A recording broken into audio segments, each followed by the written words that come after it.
जय श्री राधे कृष्ण। मेरे प्यारे मित्रों, आप सभी का हृदय से स्वागत है इस पवित्र, अमृतमयी और जीवन परिवर्तक यात्रा के 8वें पड़ाव में, जहां भगवद गीता के गहन संदेश हमारे मन को शांति, हृदय को प्रेम और आत्मा को प्रेरणा से भर देते हैं। ये यात्रा आपके जीवन को एक नई रोशनी देगी, आपके भीतर छिपी अनंत शक्ति को जागृत करेगी और आपको ईश्वर के और करीब ले जाएगी। इससे पहले कि हम आज के गहन और प्रेरक संदेशों में उतरें, मैं आपसे एक छोटा सा निवेदन करता हूं। कृपया कमेंट बॉक्स में जय श्री राधे कृष्ण लिखकर अपने प्रेम और श्रद्धा को प्रकट करें। और हां, हे नंदलाल, जो भी भक्त आज इस अमृत वाणी को सुन रहा है, उनके जीवन में आपकी कृपा सदा बनी रहे। प्रभु श्री कृष्ण की कृपा से ही हम आज यहां एकत्र हुए हैं। तो चलिए मेरे दोस्तों, शुरू करते हैं इस अद्भुत यात्रा को, जो आपके दिल को छू लेगी और आपके जीवन को नई दिशा देगी। मित्रों, क्या आपने कभी अपने मन की उस अशांति को महसूस किया जो आपको सही और गलत के बीच भटकने पर मजबूर करती है? क्या आपने कभी सोचा कि सच्चा सुख बाहर की चीजों में नहीं, बल्कि हमारे मन की शुद्धि और आत्म संयम में छिपा है? क्या आपने कभी ये अनुभव किया कि जब हम अपने मन को नियंत्रित करते हैं तो हमारा जीवन एक नई ऊंचाई को छू लेता है? कमेंट में जरूर बताएं। गीता में श्री कृष्ण अर्जुन को आत्म संयम और मन की शुद्धि का महत्व बताते हैं। वो कहते हैं कि हमारा मन हमारा सबसे बड़ा मित्र भी हो सकता है और सबसे बड़ा शत्रु भी। जब हम अपने मन को नियंत्रित करते हैं तो वो हमें सत्य और धर्म के रास्ते पर ले जाता है, लेकिन जब हम अपने मन को अनियंत्रित छोड़ देते हैं तो वो हमें भटकाव और दुख की ओर ले जाता है। श्री कृष्ण कहते हैं, बंधुरात्मात्मनस्तस्य येनात्मय वात्मना जितः अनात्मनस्तु शत्रुत्वे वर्तेतात्मैव शत्रुवत्। इसका अर्थ है, जिसने अपने मन को जीत लिया उसके लिए उसका मन मित्र है, लेकिन जिसका मन अनियंत्रित है उसके लिए उसका मन शत्रु की तरह व्यवहार करता है। मित्रों, ये गीता का वो मंत्र है जो हमें सिखाता है कि आत्म संयम ही वो कुंजी है जो हमारे जीवन को सुख, शांति और सफलता से भर देती है। क्या आप अपने जीवन में आत्म संयम को अपनाने के लिए तैयार हैं? क्या आप अपने मन को श्री कृष्ण की भक्ति में समर्पित करके अपने जीवन को शुद्ध कर सकते हैं? कमेंट में जरूर बताएं। मित्रों, एक पल के लिए अपने जीवन को देखें। हम हर दिन कितने विचारों, इच्छाओं और भावनाओं के बीच भटकते हैं। हमारा मन कभी सुख की तलाश में दौड़ता है, कभी दुख से डरता है, कभी क्रोध में जलता है और कभी लालच में डूब जाता है। लेकिन क्या हमने कभी सोचा कि ये मन हमारा गुलाम होना चाहिए, न कि हम इसके गुलाम? क्या हमने कभी ये कोशिश की कि हम अपने मन को नियंत्रित करें, उसे सही दिशा दें और उसे ईश्वर की भक्ति में लगाएं? गीता हमें सिखाती है कि आत्म संयम वो शक्ति है जो हमें हमारे मन का स्वामी बनाती है। आत्म संयम का अर्थ है अपनी इच्छाओं को नियंत्रित करना, अपने क्रोध को शांत करना, अपने लालच को त्यागना और अपने विचारों को शुद्ध करना। जब हम ऐसा करते हैं तो हमारा मन एक शांत सरोवर की तरह हो जाता है, जिसमें ईश्वर का प्रतिबिंब साफ दिखाई देता है। मित्रों, आत्म संयम कोई आसान काम नहीं है। हमारा मन एक चंचल घोड़े की तरह है जो बार बार इधर उधर भागता है, लेकिन गीता हमें रास्ता दिखाती है। श्री कृष्ण कहते हैं कि आत्म संयम का सबसे बड़ा साधन है ध्यान और भक्ति। जब हम अपने मन को श्री कृष्ण के चरणों में अर्पित कर देते हैं, जब हम हर दिन कुछ पल ध्यान और प्रार्थना में बिताते हैं, तो हमारा मन धीरे धीरे शांत और शुद्ध होने लगता है। क्या आपने कभी अपने जीवन में वह पल अनुभव किया जब आपने अपने मन को नियंत्रित किया और आपको एक अनोखी शांति महसूस हुई? क्या आपने कभी वो सुख अनुभव किया जो अपने क्रोध, लालच या इच्छाओं को जीतने से मिलता है? मित्रों, ये सुख ही आत्म संयम की शक्ति है। ये सुख हमें तब मिलता है जब हम अपने मन को श्री कृष्ण की भक्ति में डुबो देते हैं। लेकिन मित्रों, आत्म संयम का मतलब ये नहीं कि हम अपनी इच्छाओं को पूरी तरह दबा दें। आत्म संयम का मतलब है अपनी इच्छाओं को सही दिशा देना। यह समझना कि सच्चा सुख सांसारिक चीजों में नहीं, बल्कि ईश्वर की भक्ति और सेवा में है। जब हम अपने मन को इस सत्य से जोड़ लेते हैं तो हमारा जीवन एक नया अर्थ पाता है। हम हर कर्म को प्रेम और निस्वार्थ भाव से करते हैं। हम हर चुनौती को एक अवसर के रूप में देखते हैं। हम हर रिश्ते को प्रेम और सम्मान के साथ जोड़ते हैं। मित्रों, ये वो सत्य है जो हमारे जीवन को बदल सकता है। ये वो सत्य है जो हमें सच्चा सुख दे सकता है। लेकिन इसके लिए हमें अपने मन को प्रशिक्षित करना होगा। हमें हर दिन अपने विचारों को देखना होगा, अपने कर्मों को परखना होगा और अपने मन को श्री कृष्ण की भक्ति में लगाना होगा। जब हम ऐसा करते हैं तो हमारा जीवन एक दीपक की तरह जलने लगता है, जो न केवल हमें रोशनी देता है बल्कि दूसरों को भी प्रेरित करता है। क्या आप अपने जीवन में इस आत्म संयम को अपनाने के लिए तैयार हैं? क्या आप अपने मन को श्री कृष्ण की भक्ति में समर्पित करके अपने जीवन को शुद्ध और आनंदमय बना सकते हैं? कमेंट में अपनी कहानी जरूर शेयर करें। मित्रों, अब हम बात करेंगे संत रामदास की, जिनकी भक्ति और आत्म संयम हमें सिखाता है कि सच्चा सुख मन की शुद्धि और ईश्वर की शरण में है। लेकिन पहले मैं आपसे पूछना चाहता हूं, क्या आपने कभी अपने जीवन में ऐसी शांति अनुभव की जो आपके मन को पूरी तरह शांत कर दे?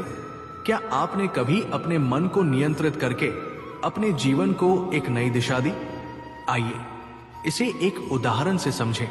संत रामदास, जो महाराष्ट्र के एक महान संत थे, भगवान राम के परम भक्त थे। वो एक साधारण परिवार में पैदा हुए थे, लेकिन उनका मन बचपन से ही सांसारिक सुखों से दूर था। वो दिन रात भगवान राम के भजन गाते और ध्यान में डूबे रहते। लेकिन उनके गांव में कुछ लोग उनकी भक्ति का मजाक उड़ाते थे। वे कहते थे, रामदास, तुम इतना समय भक्ति में क्यों बर्बाद करते हो? कुछ काम करो, धन कमाओ। रामदास मुस्कुराते और कहते, मेरा धन मेरा राम है, मेरी आत्मा में उनकी शक्ति है। एक बार उनके गांव में भयंकर अकाल पड़ा। लोग भूख से मरने लगे। रामदास ने अपने मन को नियंत्रित किया और गांव वालों की मदद करने का फैसला किया।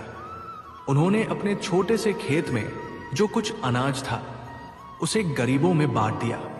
उन्होंने गांव वालों को एकजुट किया और एक सामुदायिक रसोई शुरू की, जहां हर दिन भूखों को भोजन दिया जाता था।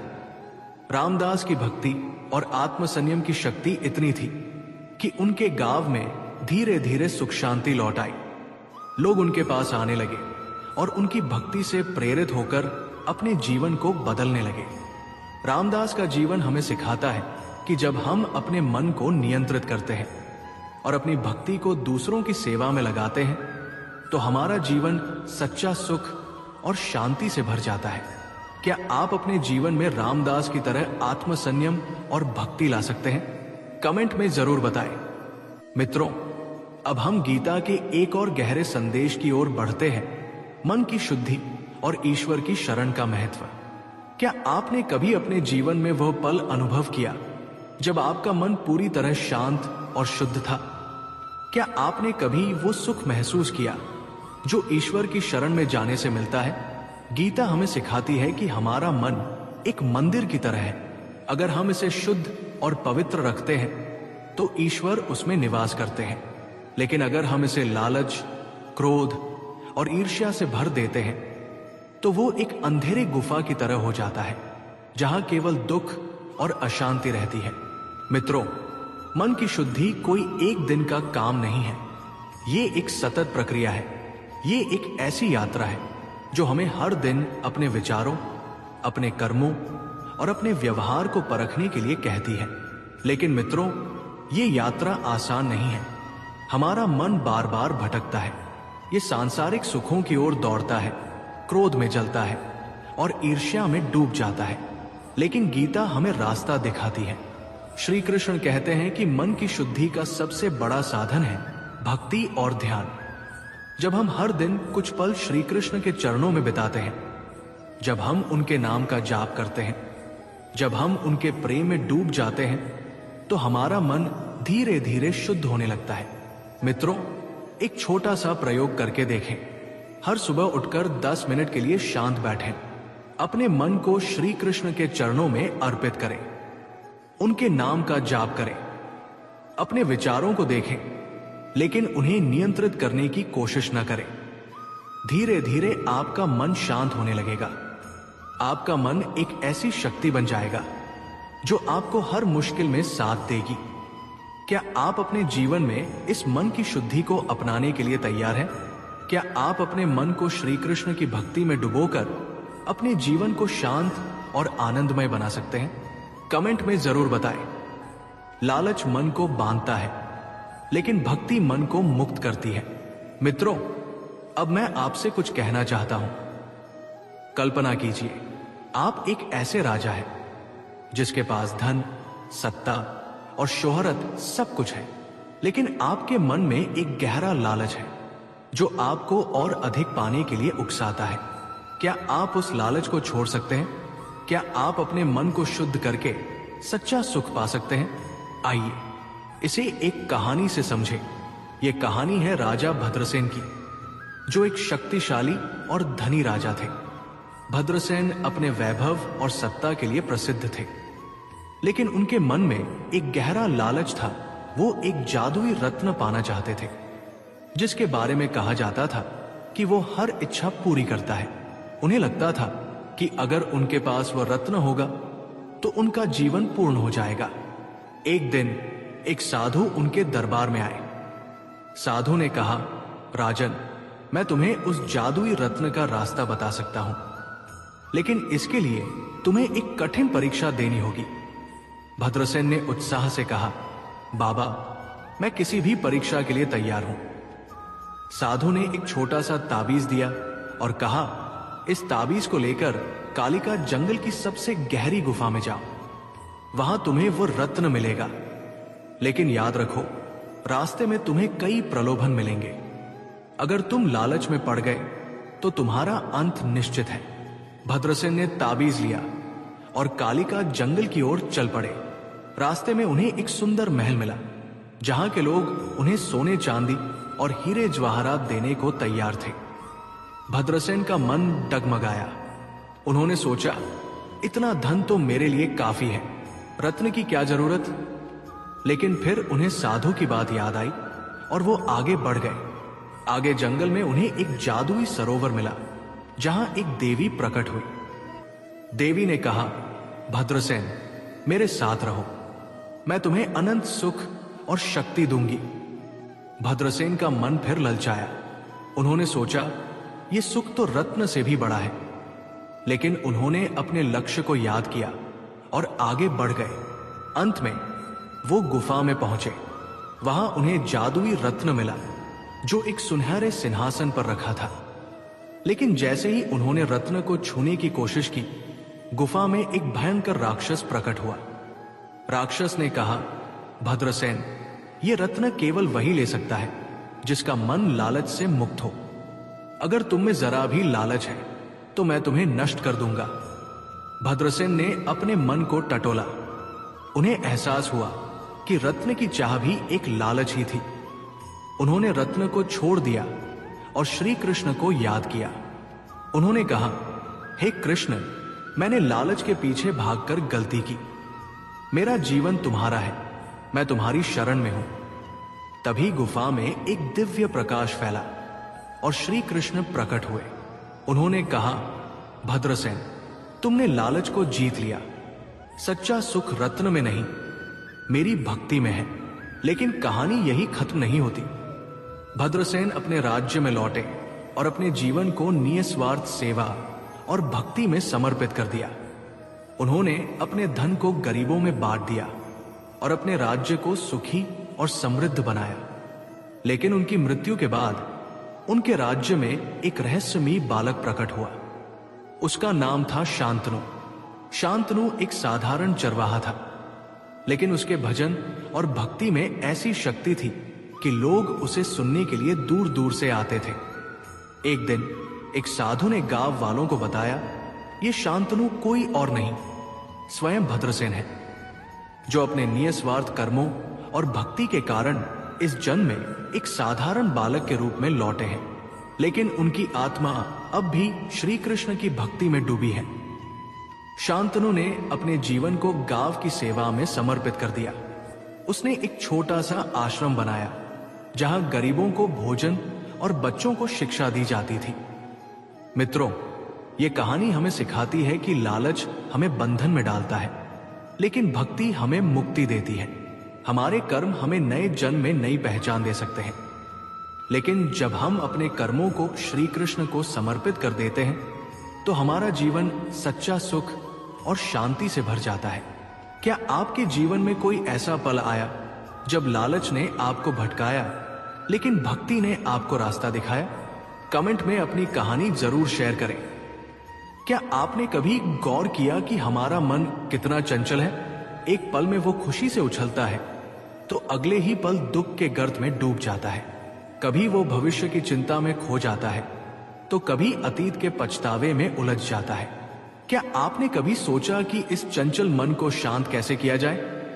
गीता में श्री कृष्ण अर्जुन को मन की शांति का रहस्य बताते हैं। वो कहते हैं कि जब तक हम अपने मन को नियंत्रित नहीं करते तब तक हम सच्ची शांति नहीं पा सकते। मित्रों, ये कितना गहरा विचार है। हमारा मन हमारा सबसे बड़ा मित्र भी है और सबसे बड़ा शत्रु भी। अगर हम इसे नियंत्रित कर लें तो ये हमें ईश्वर तक ले जा सकता है, लेकिन अगर ये अनियंत्रित रहा तो ये हमें भटकाव और दुख के रास्ते पर ले जाता है। श्री कृष्ण अर्जुन को कहते हैं, यदा सनाति चाय कुर्मुंगानी सर्वश इंद्रियाणींद्रियार्थेभ यस्तस्य प्रज्ञा प्रतिष्ठिता। इसका अर्थ है, जिस प्रकार कछुआ अपने अंगों को अपनी खोल में समेट लेता है, उसी प्रकार जब मनुष्य अपनी इंद्रियों को उनके विषयों से हटा लेता है तब उसकी बुद्धि स्थिर हो जाती है। मित्रों, यहाँ श्री कृष्ण हमें सिखाते हैं कि मन को शांत करने का पहला कदम है इंद्रियों पर नियंत्रण। क्या आपने कभी गौर किया कि हमारी इंद्रियां हमें कैसे भटकाती हैं? हमारा मन स्वादिष्ट भोजन की ओर भागता है, सुंदर दृश्यों में खो जाता है और सुख सुविधाओं की चाह में अटक जाता है। लेकिन गीता कहती है कि इन इंद्रियों को नियंत्रित करो, उन्हें अपने वश में करो। मित्रों, अगर हमें मन के संयम को समझना है तो हमें श्री कृष्ण के जीवन को देखना होगा। श्री कृष्ण जो माखन चोर थे, राधा के प्रियतम थे, उनका जीवन संयम और संतुलन का अद्भुत उदाहरण है। क्या आप जानते हैं कि श्री कृष्ण ने अपने जीवन में हर स्थिति में संयम बनाए रखा? जब वो द्वारका के राजा बने तो उनके पास सारी सुख सुविधाएं थी, लेकिन क्या वो उनमें डूब गए? नहीं, वो हमेशा अपने कर्तव्यों के प्रति सजग रहे। जब कंस ने उन्हें मारने की कोशिश की तो क्या वो क्रोध में आ गए? नहीं, उन्होंने शांति और बुद्धिमत्ता से हर स्थिति का सामना किया। मित्रों, श्री कृष्ण का जीवन हमें सिखाता है कि चाहे जीवन में कितनी भी उथल पुथल हो, हमें अपने मन को शांत और संयमित रखना है। क्या आप अपने जीवन में ऐसा संयम ला सकते हैं? क्या आप अपने क्रोध, अपनी इच्छाओं, अपने भटकाव को नियंत्रित कर सकते हैं? कमेंट में जरूर बताएं। गीता का एक और गहरा संदेश है समर्पण। श्री कृष्ण अर्जुन को कहते हैं, सर्वं कर्माखिल पार्थ ज्ञाने परिसमाप्यति। इसका अर्थ है, सभी कर्मों का अंत ज्ञान में होता है और ज्ञान का अंत समर्पण में।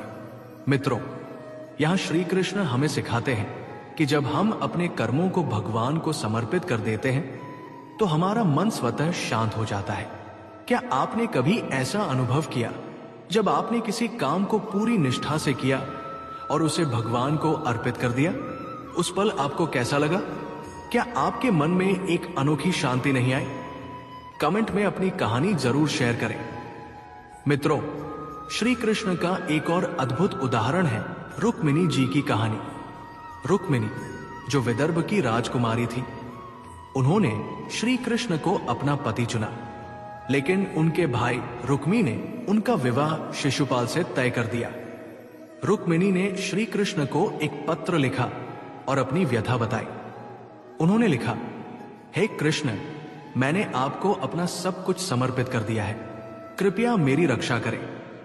श्री कृष्ण ने तुरंत रुक्मिणी की पुकार सुनी। वो द्वारका से विदर्भ पहुंचे और रुक्मिणी का हरण कर उन्हें अपनी रानी बनाया। मित्रों, यहां संदेश क्या है? ये कि जब हम पूरी श्रद्धा और समर्पण के साथ श्री कृष्ण की शरण में जाते हैं तो वो हमारी हर पुकार सुनते हैं। क्या आपके जीवन में कोई ऐसा पल आया जब आपने श्री कृष्ण को पूरी तरह समर्पित कर दिया और आपको उनकी कृपा का अनुभव हुआ? कमेंट में जरूर बताएं। जो भगवान को समर्पित हो जाता है उसका जीवन कभी अंधेरे में नहीं रहता। चलिए इसे एक कहानी से समझते हैं। यह कहानी है एक विधवा मां की जिसका नाम था सरला। सरला एक छोटे से गांव में रहती थी। उसके पति का देहांत हो चुका था और उसका इकलौता बेटा रामू बीमार था।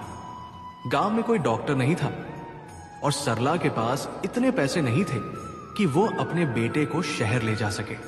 वो हर दिन मंदिर में जाकर श्री कृष्ण की मूर्ति के सामने रोती और प्रार्थना करती, हे कृष्ण, मेरे बेटे को बचा लो, मेरे पास अब और कोई नहीं है। एक रात सरला को सपना आया। श्री कृष्ण उनके सामने प्रकट हुए और बोले, सरला, कल सुबह गांव के बाहर एक साधु आएंगे, उनसे अपने बेटे के लिए दवा मांगना। सरला की आंख खुली तो वो रोने लगी। उसे विश्वास नहीं हुआ, लेकिन उसने श्री कृष्ण पर भरोसा रखा।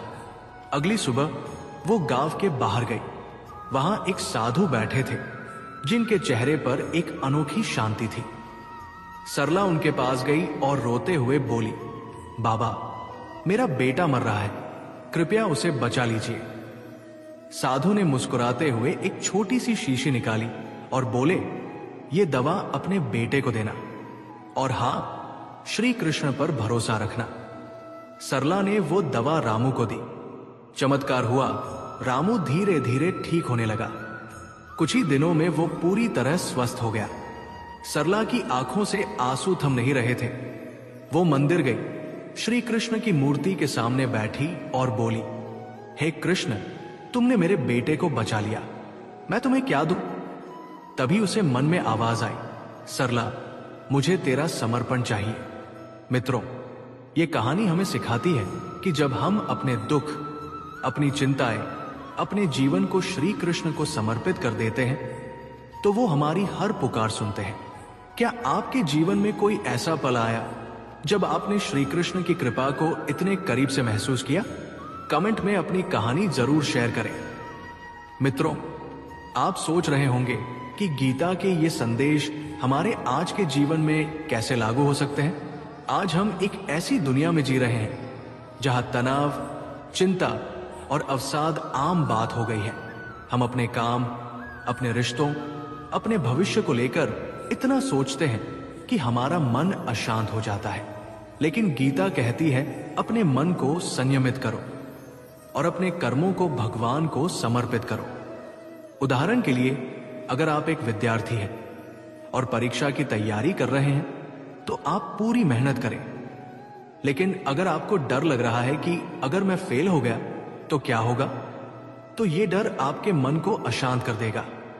गीता कहती है, अपनी पढ़ाई को श्री कृष्ण को समर्पित कर दो। कहो, हे कृष्ण, मैंने अपनी ओर से पूरी मेहनत की, अब फल तुम्हारे हाथ में है। जब आप ऐसा करते हैं तो आपका मन शांत हो जाता है। क्या आप अपने जीवन में इस समर्पण को ला सकते हैं? क्या आप अपने तनाव को श्री कृष्ण के चरणों में अर्पित कर सकते हैं? मित्रों, श्री कृष्ण का एक और अद्भुत उदाहरण है अर्जुन का मार्गदर्शन। जब अर्जुन कुरुक्षेत्र में अपने कर्तव्यों से डर रहे थे, तब श्री कृष्ण ने उन्हें गीता का उपदेश दिया। वो अर्जुन को नहीं छोड़कर चले गए। वो उनके साथ खड़े रहे, उन्हें समझाया और उन्हें सही मार्ग दिखाया। मित्रों, यहां संदेश क्या है? ये कि श्री कृष्ण हमारे साथ हमेशा है। वो हमारे जीवन के हर मोड़ पर हमें मार्गदर्शन देते हैं, बशर्ते हम उनकी पुकार सुने। क्या आपके जीवन में कोई ऐसा पल आया जब आपको लगा कि श्री कृष्ण ने आपको सही रास्ता दिखाया? कमेंट में जरूर बताएं। मित्रों, आज हमने गीता के 2 गहरे संदेशों को समझा, मन का संयम और समर्पण। श्री कृष्ण का जीवन हमें सिखाता है कि चाहे जीवन में कितनी भी उथल पुथल हो, हमें अपने मन को शांत और संयमित रखना है। गीता हमें सिखाती है कि जब हम अपने कर्मों को भगवान को समर्पित कर देते हैं तो हमारा मन स्वतः शांत हो जाता है। मैं आपसे एक आखिरी सवाल पूछता हूं, क्या आप अपने जीवन में गीता के इन संदेशों को अपनाने के लिए तैयार हैं? क्या आप अपने मन को संयमित करके और अपने कर्मों को श्री कृष्ण को समर्पित करके अपने जीवन को शांतिपूर्ण बना सकते हैं? कमेंट में जरूर बताएं। अगर आपको ये अमृत वाणी पसंद आई तो कृपया इस वीडियो को लाइक करें, अपने दोस्तों और परिवार के साथ शेयर करें और हमारे चैनल को सब्सक्राइब करना न भूलें। हम अगली कड़ी में गीता के और गहरे संदेशों को आपके सामने लाएंगे।